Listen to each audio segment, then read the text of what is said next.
Když jsme tady byli poprvé, to je zhruba někdy před 2 měsíci, tak tady nebylo vůbec nic. Samé výkopy, výkopové jámy, tu a tam založená nějaká malá zídka a dnes jsme tady na krásně dodělané zahradě. A já už tenkrát jsem se dozvěděl jednu věc, že tady nebude použitý ani jeden jediný kilogram malty. Těžko se tomu věří, když tady vidím ty opěrné zdi i ty pohledové. Opravdu je to tak? Je to opravdu tak, protože tenhle ten systém, který tady vidíte, se klade na umělohmotné hmoždinky a zhruba do výšky 1,2 metru nevyžaduje vůbec žádné pojivo. Také jsem se dozvěděl, že to není přírodní kámen, ačkoliv se tomu strašně těžko věří. Co to je za systém, z čeho je udělaný? Tak musím vás ubezpečit o tom, že to opravdu je beton. Kámen to opravdu není. Akorát, že struktura toho betonu je speciálně zavolená, je to speciálně vyvinutá receptura. Co všechno nám umožňuje ten systém vlastně vytvořit? Prakticky jakýkoliv dispoziční uspořádání opěrných zídek, velkých opěrných zdí, chodníků, terénních vyrovnávek, mám tím na mysli teda schodu jakéhokoliv půdorysného tvaru.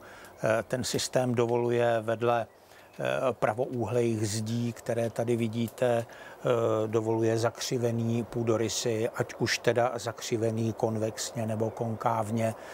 To je úplně jedno, jde jenom o to, aby ten, kdo to dělá, si byl vědom toho, jak do sebe skládat celou tu skládačku a pak se mu to bez pochyby podaří. Vy jste tady hovořil o skládačce. Myslíte si, že bych ji zvládl poskládat i já, nebo bych si na to musel pozvat nějakého odborníka? Zcela bez pochyby byste to zvládnul taky. Existují k tomu takové jednoduché návody, jak se to má udělat. Nicméně ani to snad není tak nezbytně nutný. Při troše chuti a zdravého sebevědomí to dokáže složit prakticky každý. Za mnou je tady pergola, jejíž jednu část tvoří poměrně dost vysoká pohledová zeď. Tam už ale nějakou maltu používat budeme, nebo i ta je vyzděná a vyskladaná tedy pouze na sucho? Rozhodně tady malta použitá není. Pouze do výšky 1,20 m je použito pro spojování těch jednotlivých kamenů zdi umělohmotné lepidlo, ale od té výšky 1,20 m nahoru už je to opět spojovaný pouze a jenom těmi umělohmotnými hmoždinkami. Jak je to například s rozvodem elektřiny nebo světel po takové zdi? Je to problém? Rozhodně problém není, jednak ta zeď v sobě má spáry, které velmi jednoduše rozšíříme v místě, kde je potřeba vést elektrický kabel normální vrtačkou příklepovou.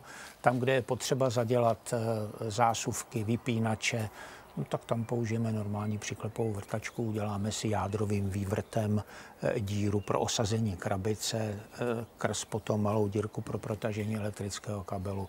Bez problémů umíme natahat kamkoliv, kam se nám zachce elektřinu a udělat si rozvody, jaký potřebujeme.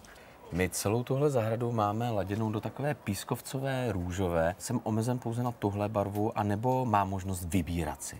Můžete si určitě vybírat. Těch barevných odstínů, který se vyrábí, je celá řada.